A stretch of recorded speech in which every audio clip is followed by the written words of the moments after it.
Sasa walikuwa wengi wakati huo, walikuwa wengi tu wakati huo. Wasomi wengi, sio kuikima tu kina Fundikila, walikuwa kina Tewa Saidi Tewa, walikuwa wengi tu wasomi. Wakabaguliwa. Marehemu Bori Lila. Nani anamjua Bori Lila? Nikisema nani anamjua Bori Lila, wananyoosha wachache. Unajua maana kunyoosha wachache? Hamjitambui. Ndio maana mnabebwa kama mizigo.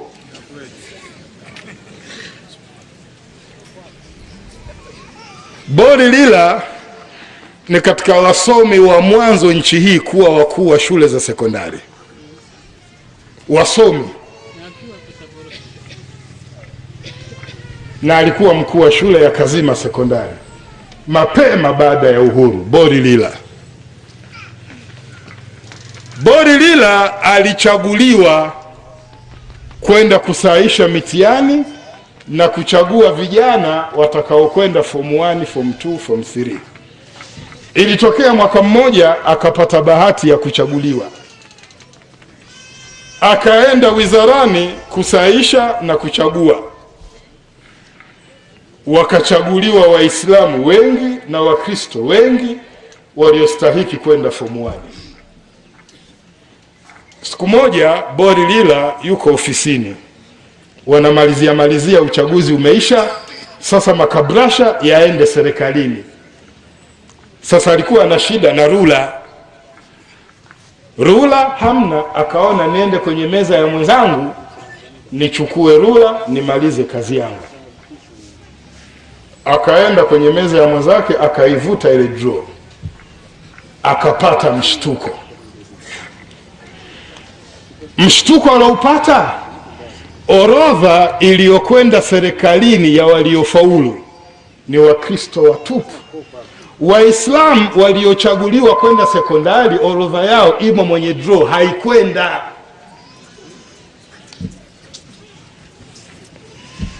Anamuuliza bosi wake, mbona hii orodha ya Waislamu haijaenda? Anaambiwa, Bori Lila, nyamaza, we mgeni ofisi hii, nyamaza.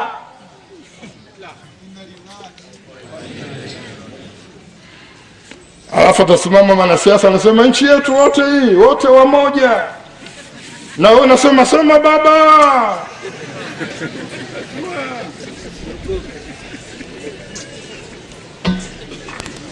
Hawakwenda. Mfano mdogo, muda wetu haupo. Marehemu Kigoma Ali Malima, na ana historia kubwa, maana alikuja kujitoa CCM hapa pata bora, viwanja vya Uyui Secondary School, akisindikizwa na mzee Waikela. Mzee Waikela wakati akapiga jezi ya kizuizini.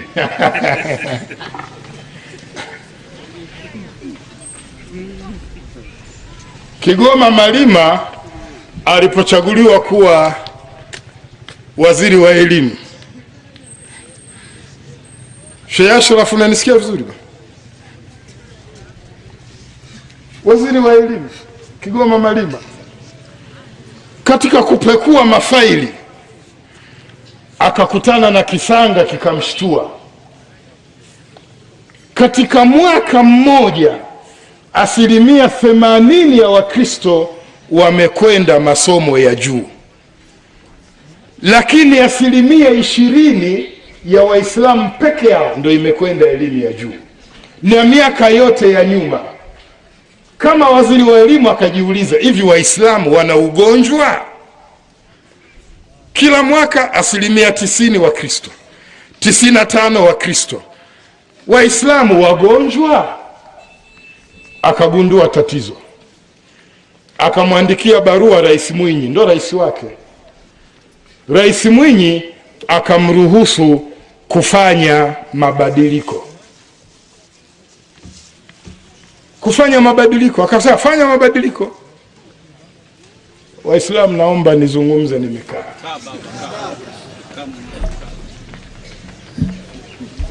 Kigoma Ali Malima, waziri wa elimu, akafanya mabadiliko. Unajua mabadiliko alofanya? Nasikilize vizuri. Ilikuwa wakisha saisha mitihani, si watu wanafanya kwa namba? Si namba, sio majina, namba. Mnasaisha mitihani, mnamaliza. Sasa wanapofanya wizarani, wakimaliza kusaisha, kabla hawajachagua vijana wa kwenda mbele kielimu, kabla hawajachagua, wale wasaishaji zile namba wanazivika majina. Wakishazivika majina zote, sasa wachaguaji wanafuata majina. Wakikuta Peter Joseph aende, Abdurrahmani Athumani huyu hapana, kata. Merejoni sijui Feliciani aende, Mwajuma binti Athumani kata. Ndivyo walikuwa wanafanya. Mnanielewa? Kigoma Ali Malima akabadili mfumo, akawaambia sikilizeni, saisheni, pangeni maksi, lakini mpaka mnachagua, chagueni namba, msizivike majina. Sasa wachaguaji wanachanganyikiwa, namba hii Muislamu, Mkristo, jina hamna. Wanasema huyu aende, yani sasa wanapiga ramli. Huyu aende, huyu aende, huyu aende. Watu wa kwenda masomo ya juu sasa wanavika nini? Majina. Allahu Akbar. Kuja kuvika majina, Waislamu kwa 40%.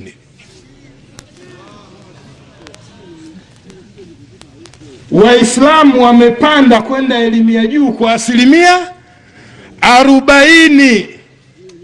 Jetruda Mongera akiwa bungeni akatoa hoja binafsi ya kutaka serikali imuondoe Kigoma Malima wizara ya elimu, na Kigoma Malima akaondolewa wizara ya elimu, ukandamizaji wa elimu ukarudi pale pale kama mwanzo. Waislamu tunayasema haya si madogo. Ngoja nikupeni kisa cha mwisho kwenye masala ya elimu.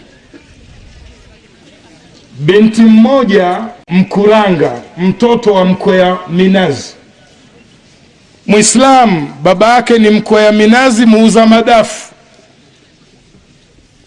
Matokeo ya darasa la 7 amekwenda soma, akakosa jina lake,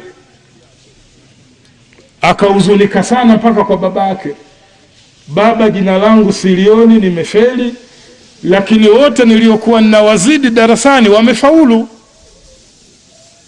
Sasa baba, fanya juhudi unisomeshe, nataka kusoma. Baba anasema, binti yangu, mimi Mkwea Minazi, kula yetu peke yake ni shida na tabu, nitaweza kukusomesha? Mtoto amelia, anataka kusoma. Binti, siku ya kwenda shule imefika Januari, watoto wenzake wanakwenda shule, yeye akarudi tena kwenye mbao za matokeo, labda sikuona vizuri. Allah akampa ilhamu, ingawa hakuona jina lake, lakini aliona namba yake ya mtihani. Lakini namba ile ya mtihani ina jina la binti Mkristo. Sasa pale Mkuranga kuna shule yetu pale ya Kiislamu, Sheikh Kundesha anaijua, ndo mlezi wa shule hiyo. Akaenda pale shuleni, akamkuta mkuu wa shule. Alienda kwa mambo mawili: kwanza kumweleza kadhia hii, lakini la pili amruhusu asome. Hana hela, anataka kusoma, amsaidie kusoma. Mkuu wa shule akaona la kumsaidia kusoma pengine gumu, mpaka vikao bodi ikae, lakini hili la kupigania haki yake, hili naweza kumsaidia. Wakatumia mbinu. Umeingia mwezi wa 2, wakagundua namba na jina ni vya binti wa Kiislamu. Wakamchukua binti mpaka shule alochaguliwa. Tena shule alochaguliwa ni shule special, yani ya wale wenye akili nyingi. Wakamkuta mkuu wa shule. Mkuu wa shule, sisi ni walezi wa fulani binti fulani, wakataja jina la yule Muislamu. Tumemletea sabuni za kuogea, dawa za meno, make yupo hapa. Mkuu wa shule Hamad, hawa wanamtaka binti yao na binti yao hayupo hapa. Ikawa sasa anong'one nao, mabwana yaishe haya mambo, yanaweza yakatufukuzisha kazi. Huyu binti bwana hayupo hapa. Hayupo hapa, mbona namba na jina vinasema kachaguliwa hapa? Kweli alichaguliwa, lakini tulishindwa kumpata, hayupo hapa. Unaingia mwezi wa 3, binti hajaanza form 1. Kwa hiyo tumlete? Mleteni, lakini yaishie hapa hapa. Wakapiga Mbotogali, shule yenyewe ilikuwa Morogoro, kachaguliwa shule ya Morogoro. Toka Morogoro special school, kaenda mpaka Mkulanga. Mzee tena kufika Dar es Salaam, wakapitia kila kitu, uniform, sabuni, viatu. Simake binti wanaye, wanaenda tu kwa mzee wake kumwambia binti sasa wana anakwenda shule. Mzee anaambia binti, amekuambieni? Wewe umewaambia hawa? Sijawaambia. Sasa mpaka wananunua uniform wewe huwaambii? Mpaka wananunua uniform wewe kuwaambia? Mabwana, binti mjamzito. Binti analia, mzazi analia, na mwalimu alosaidia naye analia. Binti amekawizwa kwenda shule miezi 3, mpaka mafataki yamempitia, yamemlipua. Waislamu mnanisikia?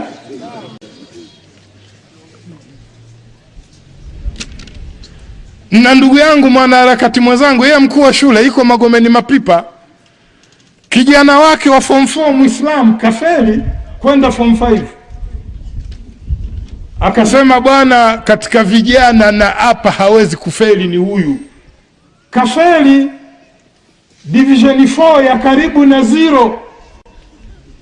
Mkuu wa shule anasema huyu kijana namjua, hawezi kufeli. Sasa sheria ya nchi, unalipa pesa, unatizama zile karatasi za kijana, kujiridhisha kasaishiwa sawa sio sawa. Kaenda baraza la mitihani, nalipa pesa hii, nataka kuona pesa za kijana wangu, njoo kesho. Nataka kuona max, njoo kesho. Kesho akienda, njoo kesho. Akienda kesho, njoo kesho. Akasema bwana, sikilizeni, kesho nakuja ya mwisho, baada ya hapo nakwenda mahakamani. Kesho yake kuja, anapewa kimemo, kijana wako mpeleke Pugu form 5. Anasema hapana, nataka nione karatasi zake. Wewe bwana mwalimu, wewe mpeleke Pugu, yameisha haya.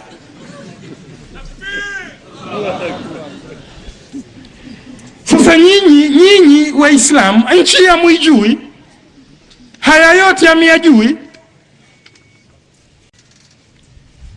Anapita mwanasiasa anakuambia nchi yetu wote ina haki na amani. Hali ndio hii katika elimu. Haya nasema kwa ufupi, haya yote ni mukadima tu. Hapa stoi mada mukadima tu.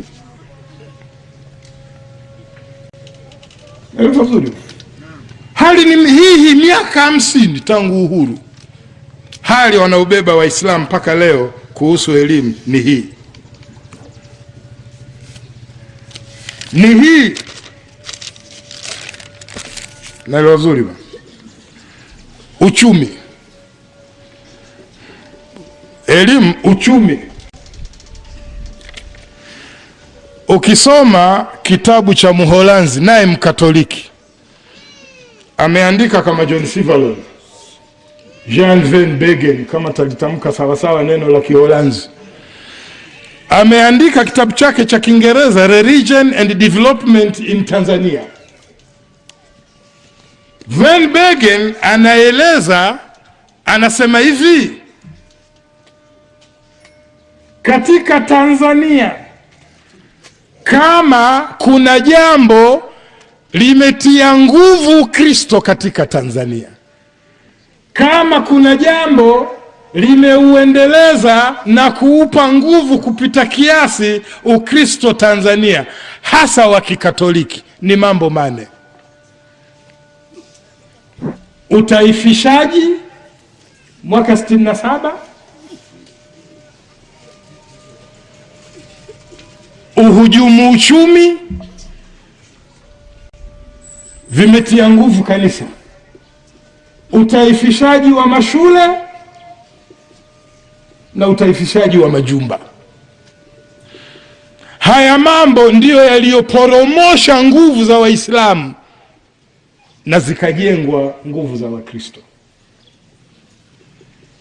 Operation vijiji, Sivalon ameandika, katika operation vijiji watu walikusanywa pamoja, na kazi ya kanisa kuwabatiza Watanzania ilikuwa ni rahisi. Ni kama vile operation vijiji ilikuja kusaidia Ukristo kupata nguvu Tanzania. Sivalon, Mkatoliki we. Uhujumu uchumi, nani alikuwa tajiri enzi hizo?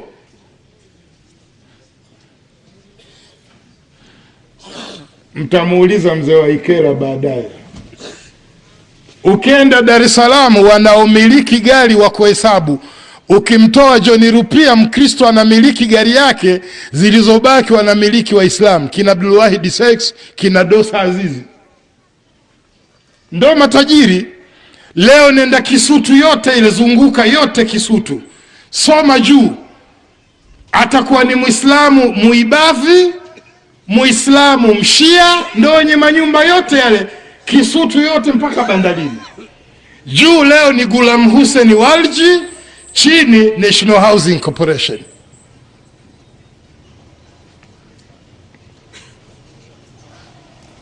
Uchumi,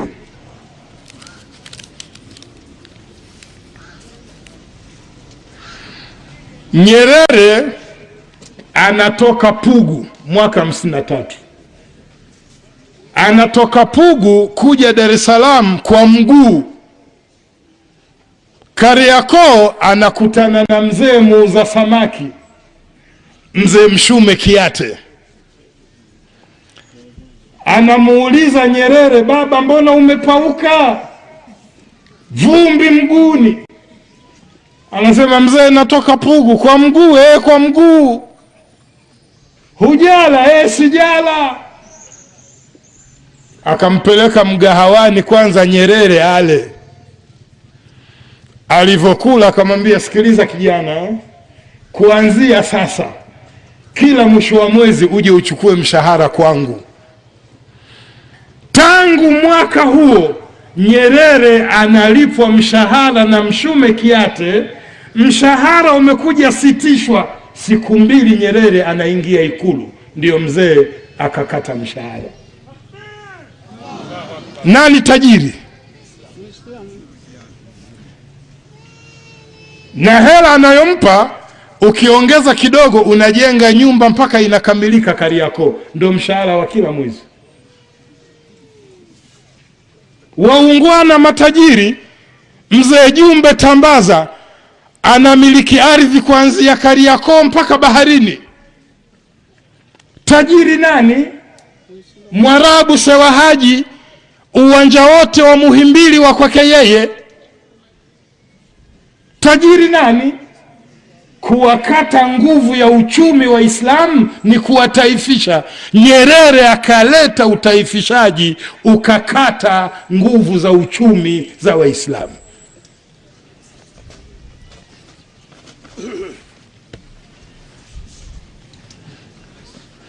Nyerere kwa Waislamu sio baba wa taifa, ni kufuru. Muislamu ukimwita Nyerere baba wa taifa ni kufuru. Ukitaka kumpa haki yake, Nyerere ni baba wa kanisa. Acha wenzao wamwite mwenzao, wamwite baba wao. watu wakakatwa. Mambo ya uchumi.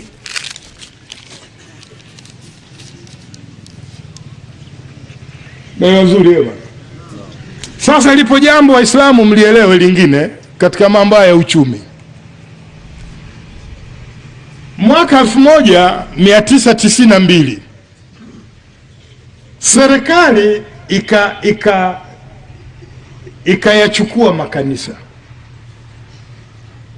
Serikali ikamtanguliza Edward Lowassa. Mnamjua Edward Lowassa?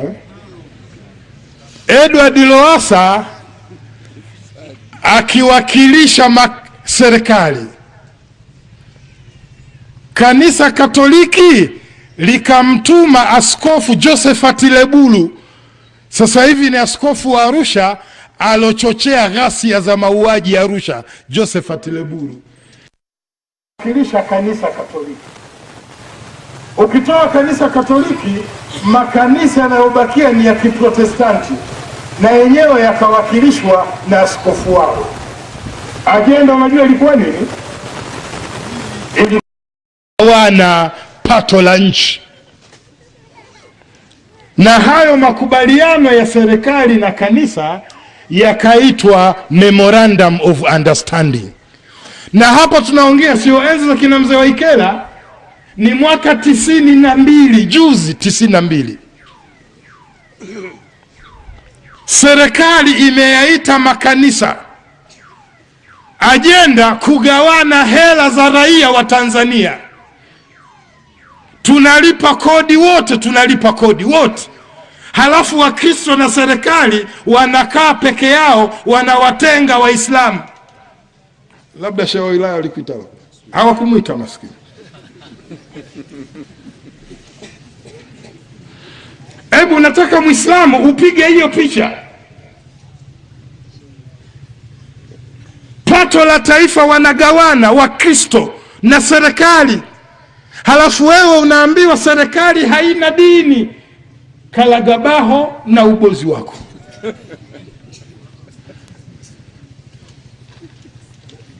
Wakatengeneza makubaliano, Memorandum of Understanding. Ina vifungu zaidi ya 10 na takutajieni vitatu. Cha kwanza, wakakubaliana rais wa nchi kila anaposafiri nchi za nje aende na makopo haya mangapi? Akaombe kwa maendeleo ya nchi kopo moja, kopo lingine aombe kwa ajili ya makanisa ya nchi hii. Waislamu hawana kopo lao. Kila rais akienda nchi za nje, Watanzania hawana barabara, naomba hela ya barabara. Tumekusikia, tutakupa dola za Marekani milioni 20, asanteni. Na kopo lingine hapa na makanisa kule kwangu na yenyewe yanataka mchango. Moja hilo. La pili, lazima serikali itenge pesa.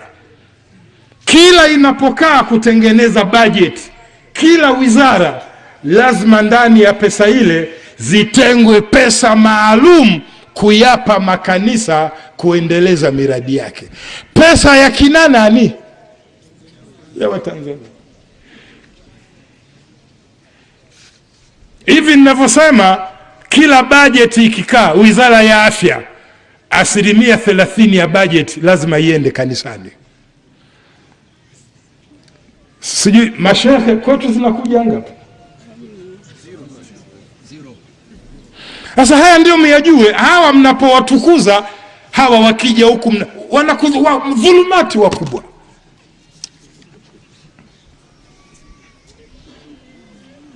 Serikali na dhulumu Waislamu.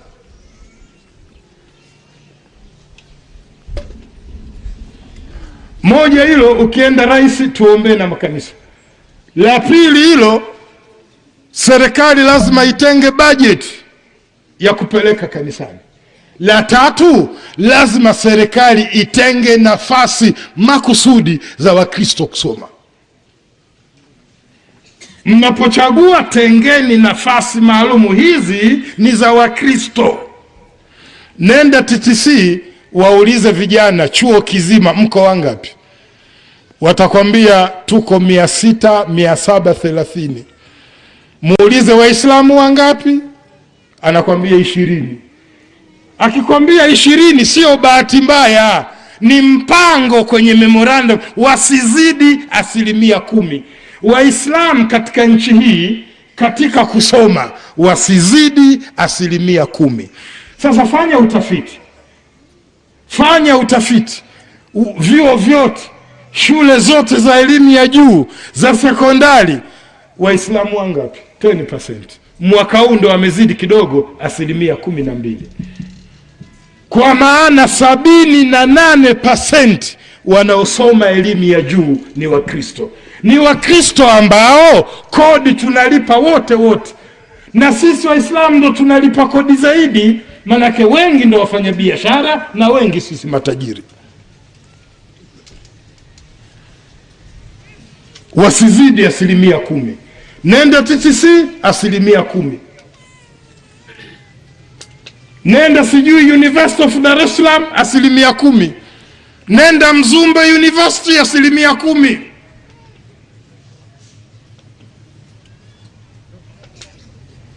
Nenda Form 6 Milambo, uliza vijana Form 6 mko wangapi? 10%.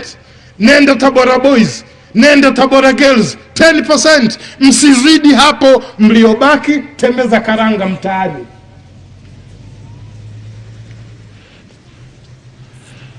Hatari ya mfumo Kristo. Waislamu muelewe, serikali yetu dini yake ni Ukristo, inabeba Ukristo, inaendeleza Ukristo, kudhulumu Waislamu.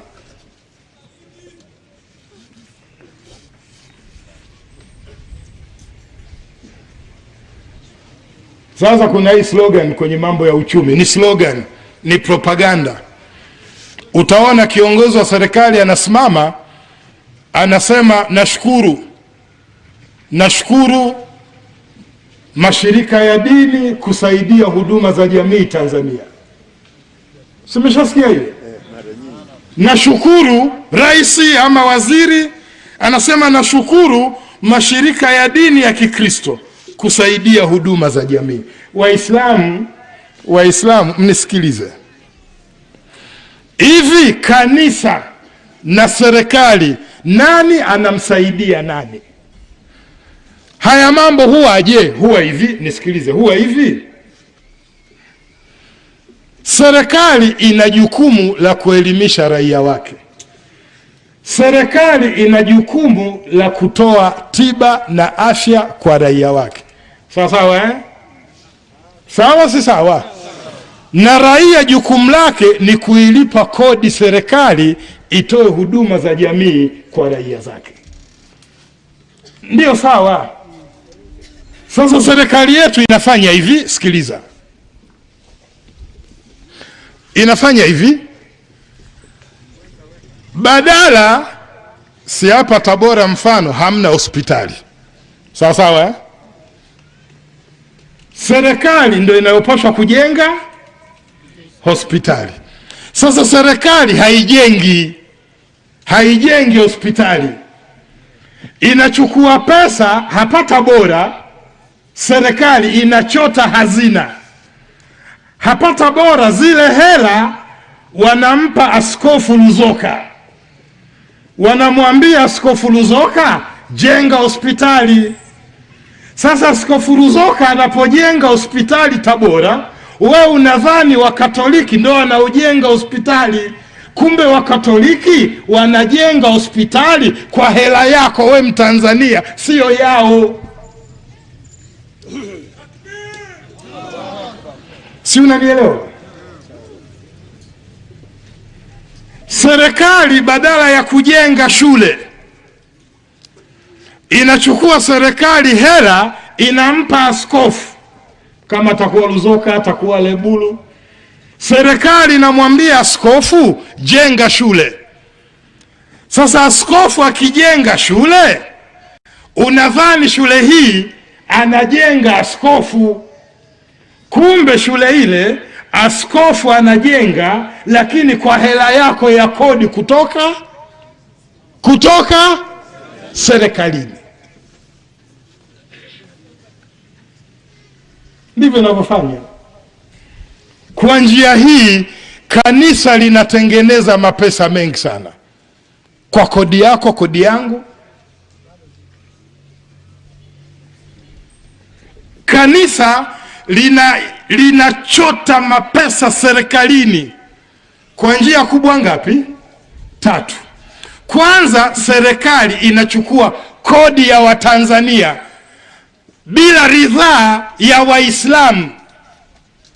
Haiwaulizi Waislamu, wana hela zao, lakini Waislamu hawaulizwi.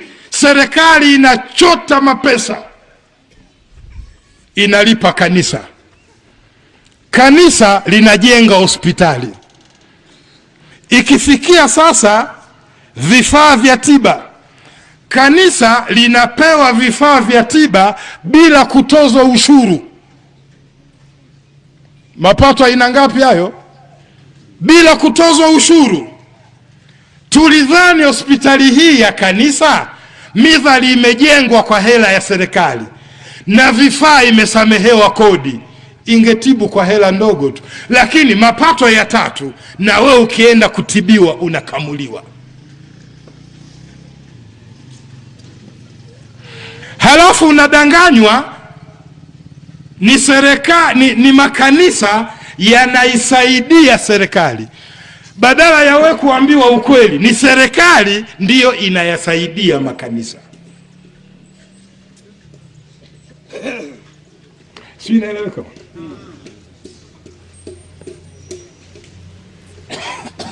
Ukienda kwetu Bugando pale, jina tu 20,000, wewe mtu wa 3rd class, wakikuandikia kwa operation kakutumbua jipu 1,500,000, jipu tu.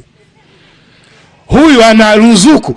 Bugando wafanyakazi wote karibuni 99% wanapata mshahara kutoka serikalini. Bado hospitali ile inapata ruzuku ya kuendesha, inasamehewa kodi, na operation ya jipu 1,500,000 kwa hela yetu wa Tanzania wote. Muislamu haulizwi, yeye huambiwa kwenye majukwaa tu, nchi yetu wote hii bwana.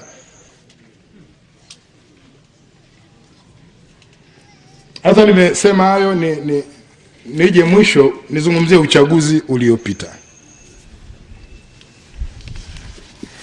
Uchaguzi uliopita, uchaguzi wa 2010 Tanzania ulikuwa ni uchaguzi wa kidini.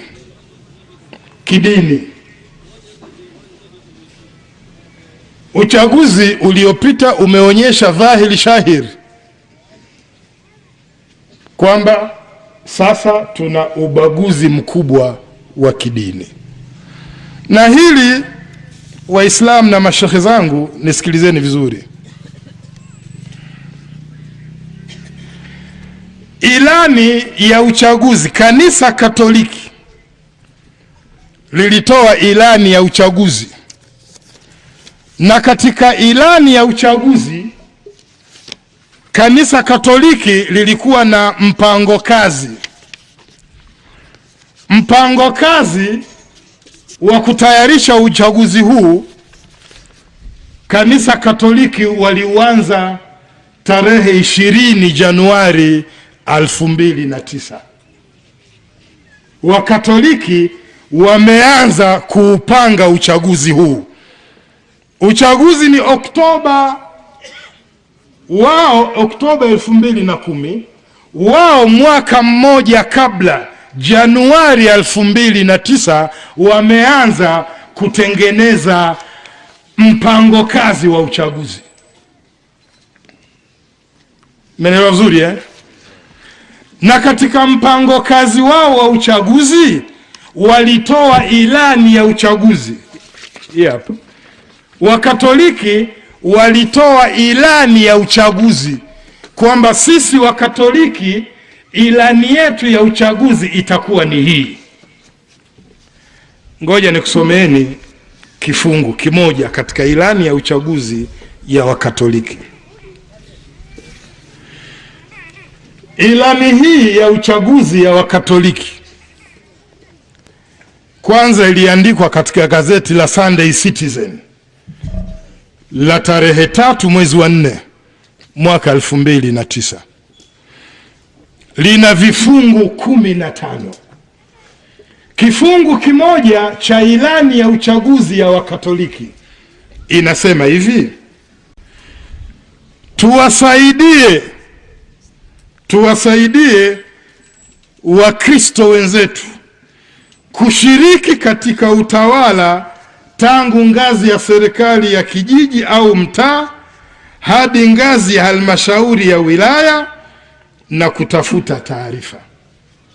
Nasikia vizuri eh? Kwa hiyo tujadili pamoja na kazi hapa. Kwa hiyo na tujadili pamoja kama jumuiya za kanisa, ni lazima tujadili pamoja kama jumuiya za kanisa, ni lazima kuhimiza Waislamu. Nisikilizeni, hatari ndo hiyo. Sikiliza ilani ya Wakristo. Ni lazima tujadili pamoja, na kama jumuiya za kanisa ni lazima tujifunze kuhimiza mahitaji yetu yazingatiwe na wenye maamuzi. Yaani uchaguzi wa mwaka huu kama Wakristo lazima tuhakikishe hao tutakaowachagua wanazingatia mahitaji yetu kama Wakristo, sio kama Watanzania, kama Wakristo. Maoni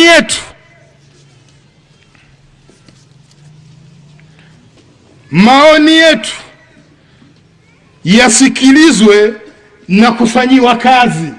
Maoni ya kina nani? Yasikilizwe na kina nani? Na wenye maamuzi, sio tu kusikilizwa, na yafanyiwe kazi. Ilani inaendelea, inasema tunu za Kikristo tunazozisimamia,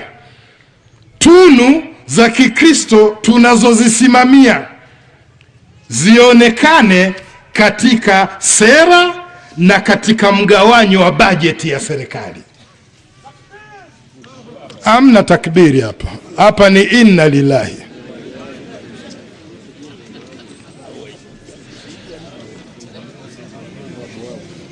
Lazima mahitaji yetu ya kanisa kwa hao wenye maamuzi tutakaowachagua lazima yaonekane kwenye sera na katika bajeti ya serikali. Nani anasema hivyo? Mkristo. Ilani inawatayarisha tangu Januari 2009 Wakristo waingie kwenye uchaguzi kama Wakristo, na wawachague watu ambao wakiwachagua sera ya taifa na bajeti ya taifa itakuwa ni ile ya Wakristo nchini.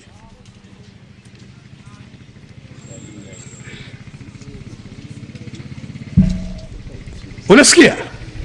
Umenisikia? Tarehe 21 mwezi wa pili, mashaikh mnisikilize vizuri. Tarehe 21 mwezi wa pili 2009 mkakati unaanza kufanyiwa kazi. Ulianza Januari, lakini Februari tarehe 21 2009 ilani ya Wakristo inaanza kufanya kazi. Walikuwa na mkutano na Mheshimiwa Rais Mrisho Jakaya Kikwete. Kiongozi wa wazungumzaji kwa maaskofu alikuwa ni Polycarp Pengo. Polycarp Pengo alimwambia hivi Kikwete, nisikilizeni, na habari hizi utazitoa katika gazeti la Nipashe la tarehe 23 mwezi wa pili 2009. Gazeti la Nipashe ndio zimeandika habari hizi. Polycarp Pengo Mkatoliki anamwambia hivi Kikwete, nisikilizeni.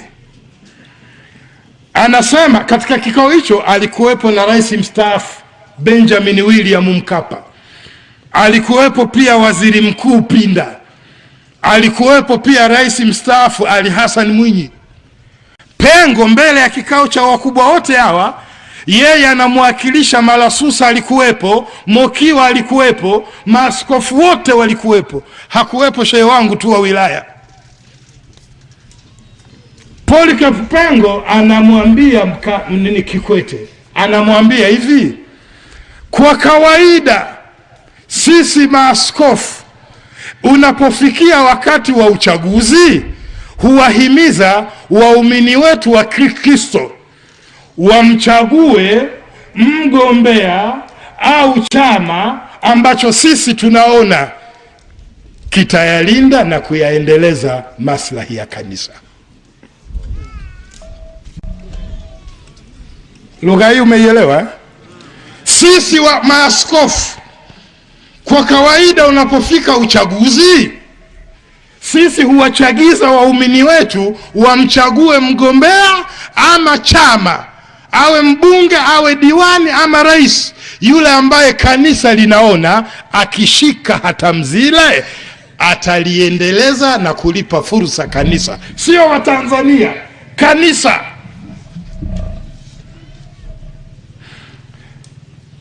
Kuna shehe wetu katika mashehe zetu, naye aliwaambia Waislamu, chagueni mtu atakayeendeleza Uislamu.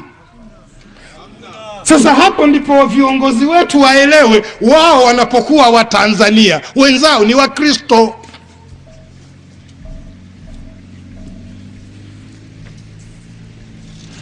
Mabwana, nataja majina na tarehe, shughuli kubwa. Kesho unapelekwa mahakamani, toa ushahidi, lazima uwe na uhakika.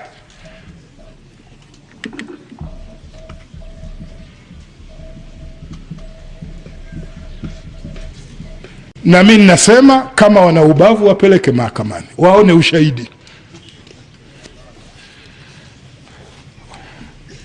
Uchaguzi wa Kristo.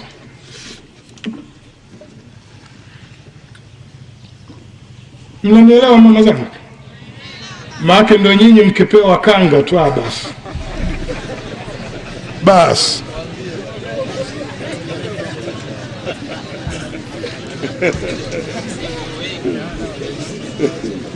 Mfumo Kristo, nisikilizeni, wametengeneza ilani. Ilani imeisha, inafanyiwa kazi, ilani iko pale. Sasa ilani hii bwana, lazima ipate mtu atakayeitangaza, ipate mgombea. Naeleka vizuri bwana? Mgombea watampata aje? Cha kwanza bwana walichopanga, lazima safari hii ile kawaida ya mgombea wa chama tawala kutokupingwa na wenzake ife. Safari hii lazima apingwe. Kwa mara ya kwanza katika historia ya chaguzi, Kikwete akapata mpinzani ndani ya chama. Yuko mwanachama naye akachukua fomu apambane na Kikwete ndani ya chama. Mbunge wa Maswa sasa hivi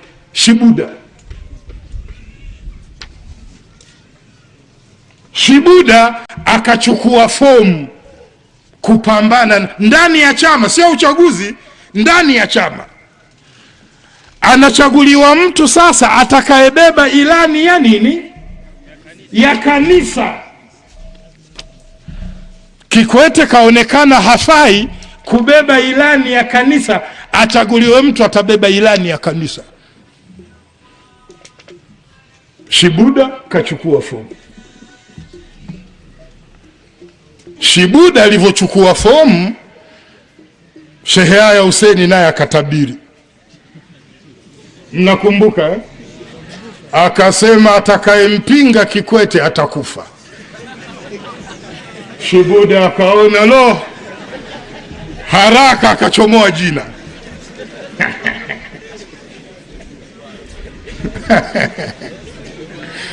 Yahya Hussein. Unajua Yahya Hussein unaweza ukadhani Lakini kuna utabiri mwingine wa aya Hussein si uongo, na huu ndo ulieleweka, huu si uongo. Mengine atababaisha, lakini wakajua hili hababaishi. Ukitaka kujua utabiri huu ya aya Hussein hakuwa anababaisha, soma kitabu cha Ludovick Mwijage. Huyu ni kijana Mtanzania, amekimbia nchi, anaishi Ulaya.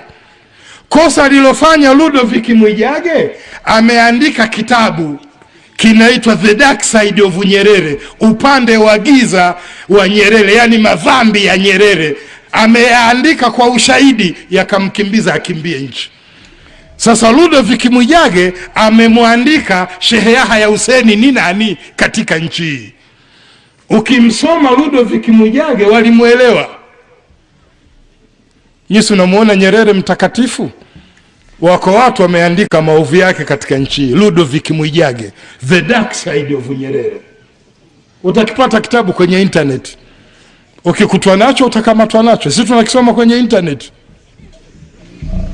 Shibuda akaona akasema, unajua mzee wetu, kawaida ya chama nimetoa jina. Kanisa linatafuta mgombea. Kanisa likaona midhali chama tawala kinamsimamisha mgombea huyu asiye na mpinzani. Hapa bwana, mtu wa kubeba ilani yetu tumemkosa. Ghafla kikazuka chama kipya, CCJ. Sasa CCJ itabeba ilani ya kanisa. Ikapata usajili wa muda, usajili wa kudumu, muda ukaisha, CCJ ikafutika yenyewe. Ilikufa kabla ya kuzaliwa. Na wenye viti wakarudi chama tawala na nini, ikafa. Kanisa bado linamtafuta mtu na chama. Bahati bwana likapata mgombea. Mgombea ni padri wa kanisa Katoliki, asiyekuwa na mke. Inasemekana kaparamia mke wa mtu. Likampata mgombea mzinifu, na maaskofu wakasimama kumsafisha. Wakasema hata Mandela alikuwa mzinifu, hata Zuma mzinifu, na nchi ilienda vizuri. Hata Tanzania ikitawaliwa na mzinifu itaenda vizuri tu, make wengi wazinifu na nchi ilienda vizuri. Maaskofu wanavunja amri ya 6, mgombea wao apite.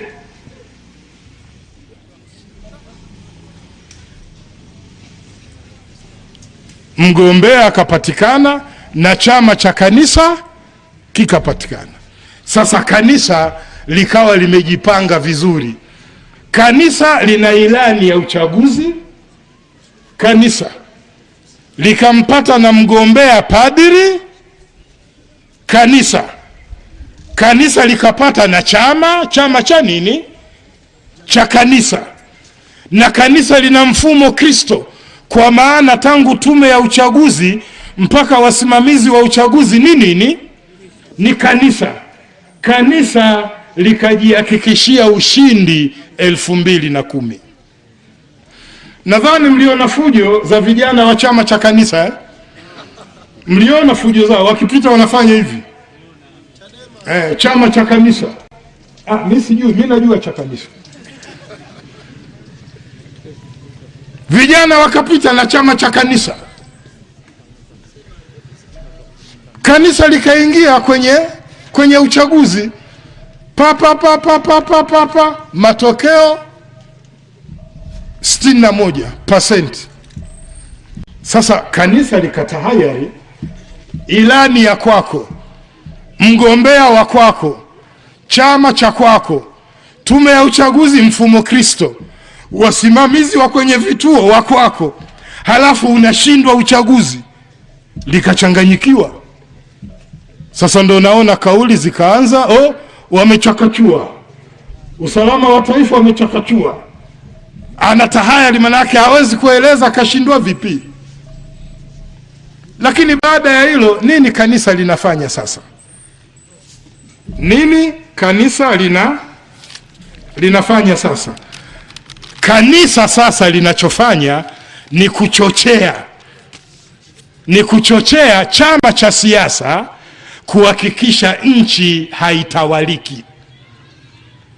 Sasa kanisa linachochea kuhakikisha nchi hii haitawaliki. Hasira za kushindwa. Na linafanya uchochezi. Kuna mambo mawili matatu. Kwanza, kanisa linachochea ili huyu mtawala Muislamu mwenzetu aliyoko madarakani ionekane nchi imemshinda. Kwa hiyo anzisha vurugu hapo, vurugu hapo, vurugu hapo, baadaye ionekane nchi imemshinda. Huo ujumbe wa kwanza. Lakini ujumbe wa pili wanaotakiwa Watanzania wauelewe, hasa Waislamu, ni kwamba rais yoyote atakayekuja kutawala nchi hii lazima asujudu kwa maaskofu. Asiposujudu kwa maaskofu hawezi kutawala. Mnanielewa? Na hapa inatakiwa sasa Kikwete akasujudu kwa maaskofu. Siku akisujudu, maandamano hamna, midahalo ya katiba hamna, mabango hamna, siku akisujudu. Kwa sasa hajasujudu kwa maaskofu. Kwa hiyo mambo mengi katika nchi hii yatatokea. Lakini mambo yote yanaashiria tu kitu kimoja: Muislamu hana nafasi ya kutawala Tanzania. Na ikitokea akatawala, basi nchi isitawalike. Na maneno haya ameyasema Dr. Slaa, yamerudiwa na television. Sisi Chadema, mimi Slaa na sisi Chadema tutahakikisha nchi hii haitawaliki, wakati wakichochea maandamano ya Arusha.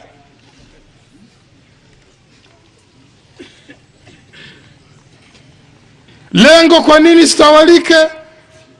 Serikali ishindwe kutimiza majukumu yake, yatokee mapinduzi ya serikali, utokee uasi.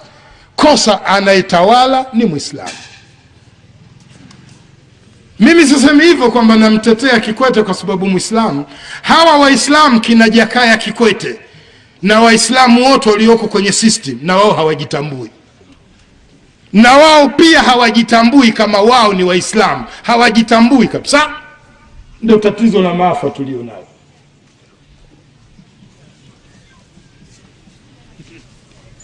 Sila kabzuri. Istawalike. Na gazeti la Rai la Alhamisi ya tarehe 20 mwezi wa kwanza 2011. Gazeti la Rai. Andika bwana, utalitafuta. Gazeti la Rai, kuna makala imeandikwa na Mayage S. Mayage. Mayage S. Mayage ni muhariri wa habari wa gazeti la Rai.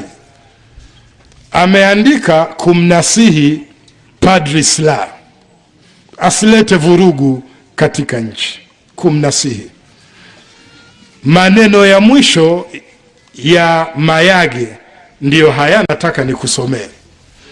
Mayage S. Mayage katika barua yake kwa Slaa anamwambia hivi: na kukumbusha pia. Nani anakumbushwa? Dr. Slaa. Na kukumbusha pia kwamba wiki iliyopita wewe Slaa ulinipigia simu. Slaa alimpigia nani? Mwandishi Mayage. Ulinipigia simu na kukumbusha, ukaniambia hivi: dhamira yako nani? Slaa. Dhamira yako wewe Slaa na dhamira ya chama chako cha Chadema, nchi hii istawalike, ili serikali ishindwe kutimiza majukumu yake. Rai tarehe 20. Na huo ndio mpango uliopo sasa. Lakini kunakopigwa vita hakupigwa Mkapa. Hakuna askofu alichagiza watu wampige vita Mkapa. Mkapa ndio kauza rasilimali za nchi hii kuliko rais yoyote. Kauza migodi, mbuga za wanyama, kauza nyumba. za serikali, kauza ye mwenyewe, kanunua mgodi wa Kiwiwa kwa bei ya bure Mkapa. Maaskofu hawakuchagiza watu waasi serikali kwa sababu ni Mkatoliki. Nyerere, sisemi mimi, muda umeisha, anasema John Sivalon katika kitabu chake Kanisa Katoliki na Siasa za Tanzania Bara. Tunaona vizuri bwana. Sivalon katika mukadima wa kitabu chake, huyu ni padri, Nyerere tunaunga pipi, unasaga pipi, unaunga kwenye uji kutafuta utamu wa sukari. Watu wamezikia magunia, zikaingia na nguo za kina mama zinaitwa kaunguza. Kina mama wakavaa kaunguza, kina mama wazuri wakaonekana wabaya kwa kaunguza. Ukiwa na kipande cha sabuni ya Ilula kwa Nyerere, unakamatwa, unapelekwa polisi. Kosa lako, una kipande cha sabuni ya kufulia cha Ilula. Anashangaa John Sivalon. Kinachomshangaza, anaandika kwenye mukadima wake, anasema kwa nini viongozi wa kanisa wanasita kukosoa serikali na chama hali wakiona mambo yalivyo? Kwa nini viongozi wa kanisa wanaonekana kuwa wanapinga teolojia ya ukombozi toka Amerika ya Kusini, na mbona watu wa kawaida wanalalamika pembeni hali ngumu ya maisha, lakini hawathubutu kabisa kusema wazi na kwa sauti moja kuhusu malalamiko yao? Anashangaa, anasema haya mambo ndio yakanipelekea kufanya utafiti. Kwa nini kanisa Katoliki haliwasemei watu wenye dhiki? Kimya. Lakini kanisa Katoliki hili lilisema kwa Mwinyi, mpaka likamtukana Mwinyi, likamwambia Mwinyi anaongoza nchi kwa kushauriwa na mke wake. Nyerere akamtukana Mwinyi anaongoza nchi kwa mawazo ya mwanamke. Kwa nini? Mwinyi Muislamu. Na shutuma hizo leo zinamkumba Kikwete. Kwa nini? Kikwete Muislamu. Wameuawa watu Arusha, watu 3. Hatusemi zile roho ni upuuzi, lakini maaskofu kwa mauaji yale wanachochea uasi wa serikali, wanachochea uasi. Wameuawa watu 3. Maaskofu hawa wameuawa Wazanzibari zaidi ya 100, na mpaka wengine hawakuandamana. Ijumaa tarehe 20 mwezi Januari 2001, Ijumaa, mashehe 2 wanatoka kusali msikitini Zanzibar, wamepigwa risasi na kufa kwenye mlango wa msikiti. Maaskofu kina Paulo Luzoka hawakulalamika, kimya, walipongeza, wakasema waliouawa walijitakia. Jumamosi yake wakauawa Waislamu wengi Zanzibar, wengi wakauawa Konde wilaya Micheweni, na wakazikwa kaburi la pamoja. Maaskofu hawakusema aliyeua ni mtawala Muislamu Mkapa. Wameuawa Waislamu Wembe Chai. Maaskofu hawakusema, wakapongeza mauaji yale, na wauaji wakapandishwa nyadhifa kwenye majeshi yao. Kuna nini leo mauaji ya Arusha? Yana nini? Yana ajenda gani? Hapo ndipo Waislamu akili zizibuke. Maaskofu wataangamiza nchi hii. Sisi tumechagua kwa 61%. Tumechagua rais, tumechagua wabunge, wako pale. Hatukuwachagua maaskofu. Sasa serikali inapoacha maaskofu ndio wasemaji, ndio waongozaji, serikali imeshindwa majukumu yake. Kama imeshindwa majukumu yake, iseme sisi Waislamu tunaweza kunyamazisha maaskofu.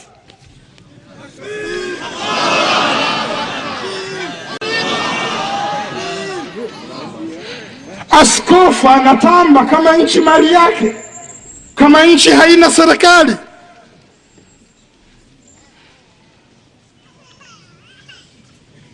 Askofu ni nani anayewazidi mashehe wetu? Hivi kisheria na kikatiba nchi hii Ruzoka anamzidi nini shekhe huyu?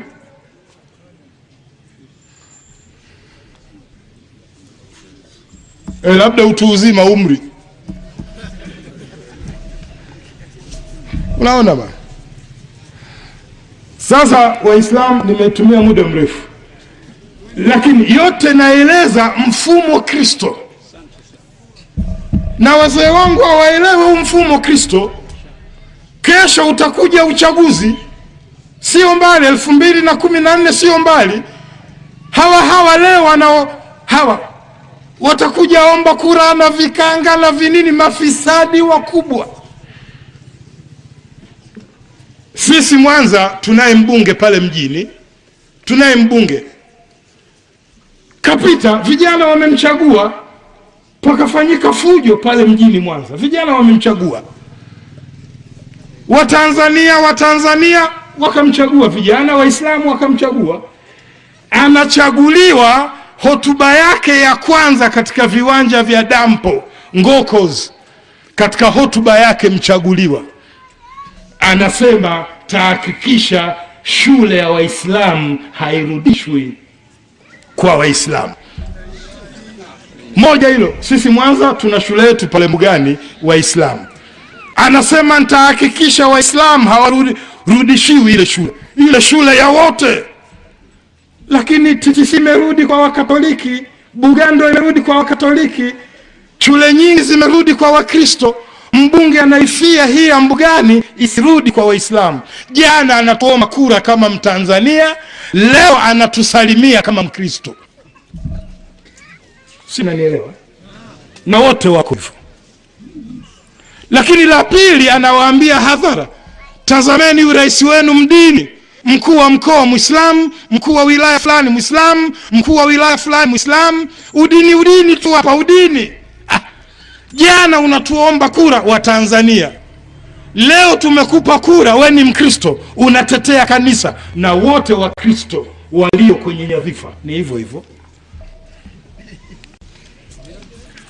Wao huwa na majimbo, hawajaenda bungeni. Mimi mgombea wa jimbo fulani, mimi mgombea wa jimbo fulani. Lakini Waislamu mjue, mkisha wachagua wakaenda bungeni, wao ni jimbo hili, majimbo yote yanakufa, wanakia na jimbo hili. Jimbo gani? Kanisa.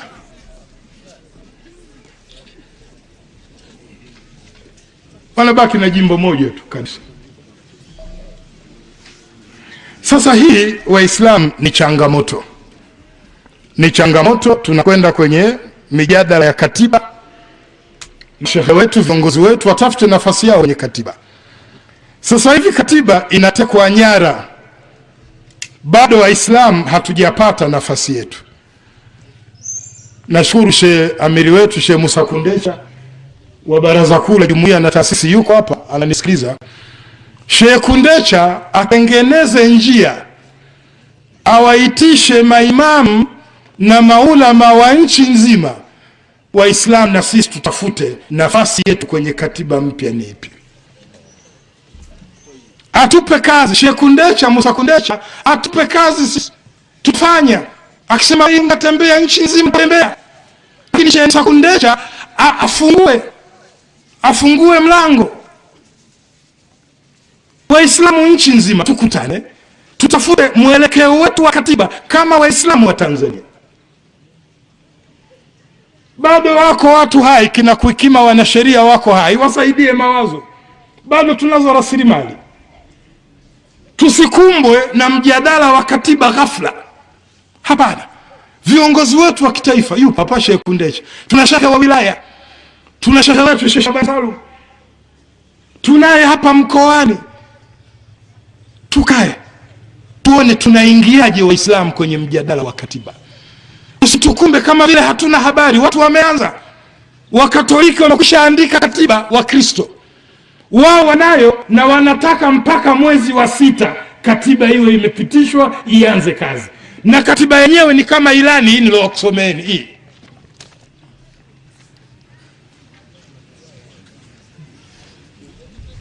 Wahodhi wa Kristo wamehodhi katiba. Sasa sisi tunafanyaje? Ndio Shembega anasema kwanza kwa kuanzia tuwe wamoja. Tumefika mahala pagumu sana tusipokuwa wamoja. Mufti wetu, Mufti Isa bin Shaban Simba, mpole sana. Mufti wetu mpole sana, lakini naye kafika mahala ametamka, juzi katamka, kasema sasa too much, tumekupani yote bado amefiki. Katamka mufti wetu, yani mzidi. Sasa Mufti Shaban Simba wakae na Kundecha, watufungulie mlango wa Islam, tunaingiaje kwenye katiba. Ndio changamoto iliyoko sasa. Labda kama tujaona tunaingiaje, mimi na mawazo mawili nataka nimbe Sheikh Kundecha na Mufti wakikaa waanzie haya. Nigeria ni nchi kwa muda mrefu ilikuwa na msuguano wa Islam na Wakristo. Nchi ya Nigeria mwaka 1966 Tanzania chini ya Nyerere ilipeleka majeshi Nigeria kulisaidia jimbo la Biafra. Vita vile ni maarufu sana, vita vya Biafra. Kamanda Mkatoliki Odumwenu Ojukwu alikuwa anapigana jimbo la Biafra lijitenge na Nigeria iwe nchi inayojitegemea. Ojukwu alisema hivi, lazima jimbo la kusini lijitenge kwa sababu linanyanyaswa, kupuuzwa na kukandamizwa na Waislamu wa kaskazini. Wakati rais wa Nigeria ni Muislamu Abubakar Tafawa Balewa. Wakristo kuwa chini ya Islam Nigeria wakaona haiwezekani, bora tujitenge. Na wazo hili Nyerere akalikubali, akapeleka majeshi kusaidia Wakatoliki wenzake wa Biafra wajitenge. Na akaeleza Nyerere kwa nini watu wakae na msuguano, ni bora kujitenga, watu wakae na amani. Na sisi Waislamu wa Tanzania tunasema midhali sisi tunataka kadhi, Mkristo hataki. Tunataka OIC, Mkristo hataki. Na midhali yeye Mkristo anataka nguruwe wake, sisi hatutaki. Kwa nini tusuguane? Katiba ieleze tugawane nchi.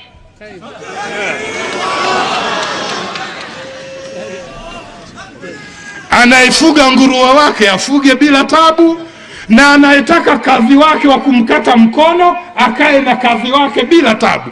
Wanagawana Sudani, wameshagawana. Wakristo kusini, Waislamu kaskazini. Wamegawana wa Nigeria, na Nyerere akaunga mkono. Na sisi tunakwenda kwenye katiba Sheikh Kundecha, tugawane. Kwa nini tuuane nchi kubwa hii? Pengine mpaka utakuwa reli ya Kigoma, wengine waende huku, wengine waende kusini, yaishe. Sasa ikiwa hili utaki, unataka nini? Mimi nataka kadhi, we utaki. Mimi nataka OIC, we utaki. Wewe unataka nguruwe wako, mimi sitaki. Tutachinjana. Kutochinjana tunagawana. Ingie kwenye katiba hii. Halafu kama nchi yetu wote, basi na Ijumaa tupumzike.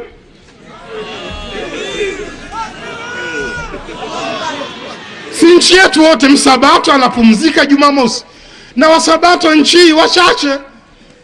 Wakristo wengine wanapumzika Jumapili, anaenda kanisani moyo haumdundi. Muislamu anaenda msikitini moyo unamdunda. Mungu ajira. Mwanafunzi wa Kiislamu anaenda msikitini moyo unamdunda. Ni swali au viboko? Sasa kuondoa hii kama nchi yetu wote, Ijumaa tupumzike. Na sisi tuswali polepole, tuvute nyiradi zetu, bila wasiwasi. Sasa nimeyatanguliza hayo. Mashehe na kuombea radhi, nimechukua muda mrefu sana. Assalamu alaikum wa rahmatullahi wa barakatuh. Assalamu wa rahmatullahi wa barakatuh. Mashaallah, wazee wa Kinyamwezi sasa wa Kurugo, yani wa hapa